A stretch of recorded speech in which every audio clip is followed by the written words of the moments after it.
একে থামানো যায় না, এ বিকলাঙ্গ। একে যত মিডিয়াতে আনবে বিএনপি কে তত নিচে নামানো হবে। শুনেন এই কুত্তার বাচ্চার কথা শুনেন। আমরা তো ভারতীয়, ভারত আমাদেরকে সাহায্য করছে, কথাটা সত্য না মিথ্যা? মুক্তিযুদ্ধে এমন একটা আইন করতে হবে যে আইন আল বদর এবং রাজাকার যে বলে তার 2 বছরের সঙ্গে সঙ্গে জেল হবে। যে দেশে সকাল বিকাল নদীর পানি গতি পরিবর্তন করে এই দেশে বেশি দিন থাকা ঠিক না। আকাশবাণী কলকাতা। এই কুত্তার বাচ্চা কি বাংলাদেশের রাজনীতি করার অধিকার আছে? তারেক রহমান সাহেব, একে আপনার দলে রাখা কতটা লজিক্যাল? তারেক রহমান সাহেব, কতটা লজিক্যাল? প্রতিটা দিন এই হুবড়ি, এই গাবুর মুখ খুলে আর আপনার দলের লায়াবিলিটি আরো বেড়ে যায়। দর্শকবৃন্দ, এই কুত্তার বাচ্চা যখন বলে আমরা সবাই ভারতীয়, শুয়োরের বাচ্চা তুই ভারতীয়, আমি বাংলাদেশি। শুয়োরের বাচ্চা তুই ভারতে গিয়ে মর, আমি বাংলাদেশি। ভারত আমার বাবার সাহায্য দিয়েছে, ভারত পাকিস্তানকে ভাগ করেছে। লান্নাত তোর উপরে ফজলু, তুই আমার বাবার বয়সী। ওরে কেউ জুতা পিটা করার মতো কি কেউ নাই কিশোরগঞ্জে বা কোন জায়গায়? আমরা নাকি ভারতীয়? আর ওর রাজাকার আল বদর, এই দুইটা শব্দ ছাড়া এই শুয়োরের বাচ্চার মুখে আর কি কোনো শব্দ আছে? 2 দিন আগে এই বান্দরের বাচ্চা রিপাবলিক টিভিতে গেছে, ওরে পর্দার মধ্যে লাইটাইতে বাইর করতে, পরে টেলিভিশন শো থেকে পলাইছে। আর এখন বলে আমরা ভারতীয়। দর্শকবৃন্দ, আমাকে বলে জেকব গালি দেয়, জেকব ভালো না, জেকব ভদ্র না, জেকব বেয়াদব। দুনিয়ায় এত ভদ্রলোক আছে, আমার ভদ্রলোক দরকার নাই রে ভাই।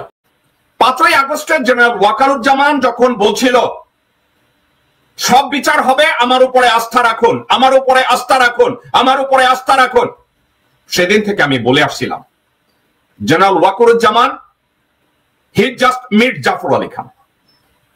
পলাশীর প্রান্তরে যে মির জাফর আলী খান তার সৈন্য সহ সিরাজউদ্দৌলার পরাজয়কে ত্বরান্বিত করতে ইংরেজদের সাথে ভূমিকা রেখেছিল। আমি এই কথাটা 2024 সালের আগস্টের 5 তারিখ থেকে আপনাদেরকে প্রতিনিয়ত আমি বলে আসছিলাম, আমি কন্টিনিউয়াসলি বলে আসছিলাম যে যেদিন হাসিনা শেখ বাংলাদেশ থেকে ভারতে পালিয়েছে,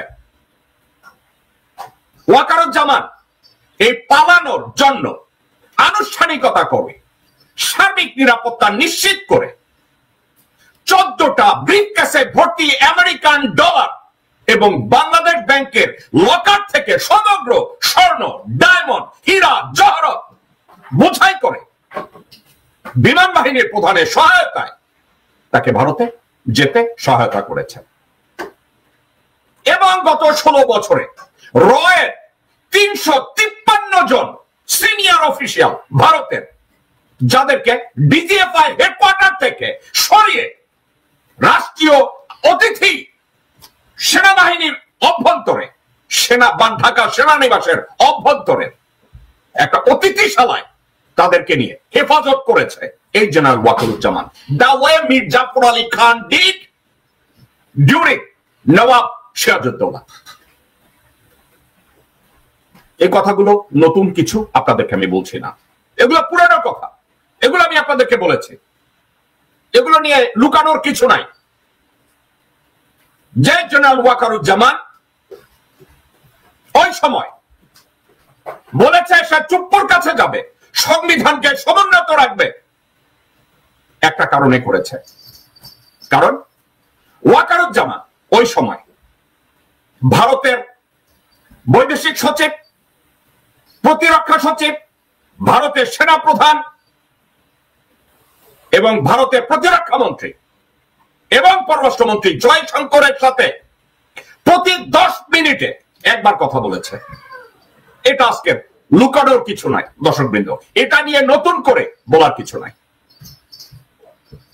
এবং ভারতেরই ষড়যন্ত্রে তারা চেয়েছিল বাংলাদেশের লুলা খোরা পাঙ্গু নৈতিকভাবে বিবর্তিত আসিফ নজরুলকে সরকার প্রধান করে বাংলাদেশটাকে এই বিপ্লবটাকে শুরুতেই ধ্বংস করে দেওয়ার জন্য। আজকে ডক্টর মোহাম্মদ ইউনূসকে ওয়াকার প্রথম থেকেই যে মানতে চায়নি, সে মানতে পারেনি। আজকে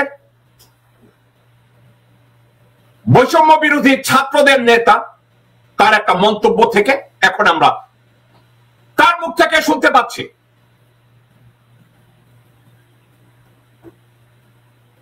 আসিফ মাহমুদ তার সামনে বলেছে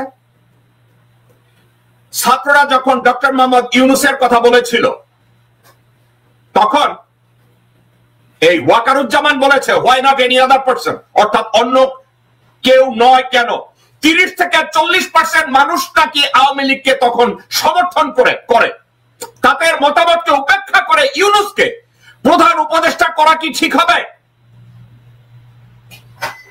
জেনারেল ওয়াকার তখন বলেছে আমি বুকে পাথর চাপা দিয়ে এই সিদ্ধান্তটা মেনে নিচ্ছি। এই মাদার সান বেশ্যার বাচ্চা ওয়াকারুজ্জামান দেশের কোন গার্ডিয়ান যে সে বুকে পাথর চাপা দিয়ে এই সিদ্ধান্তটা মেনে নিচ্ছে? এটা বলা শেখে। দর্শকবৃন্দ, ওয়াকারুজ্জামানের চরিত্র এবং বংশ, ও হচ্ছে বেঈমানের জাতি।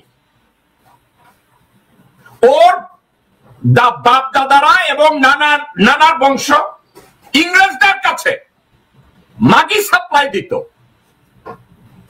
নিজের মা বোনদের সাপ্লাই দিত। মাগি সাপ্লাই দিয়ে ওর দাদা খান বাহাদুর উপাধি পাইছে। আমি আপনাদের সাথে যোগ করে গালি দিচ্ছি না, আপনারা আমার সব কথাকে মনে করেন না আমি গালি দিচ্ছি। Walker's paternal grandfather was Fazlur Rahman, who was given the title of Khan Bahadur by the erstwhile ruling British administration for his service to the British Raj. Fazlur রহমানকে খান বাহাদুর উপাধি দিছে ব্রিটিশ রাজের খেদমত করার জন্য। আমার বানোয়াট কথা না দর্শকবৃন্দ, ওয়াকারের দাদা ফজলুর রহমানের কথা বলছে, তাকে খান বাহাদুর দিছে ব্রিটিশ রাজের খেদমত করার জন্য। ব্রিটিশ রাজের খেদমত কি জানেন? দেশের সাথে বেইমানি করা এবং নারী সাপ্লাই দেওয়া। এবং ওয়াকারুজ্জামানের দাদা এই কাজটা ভালোভাবে করেছে। এখন এটা করছে দাদা,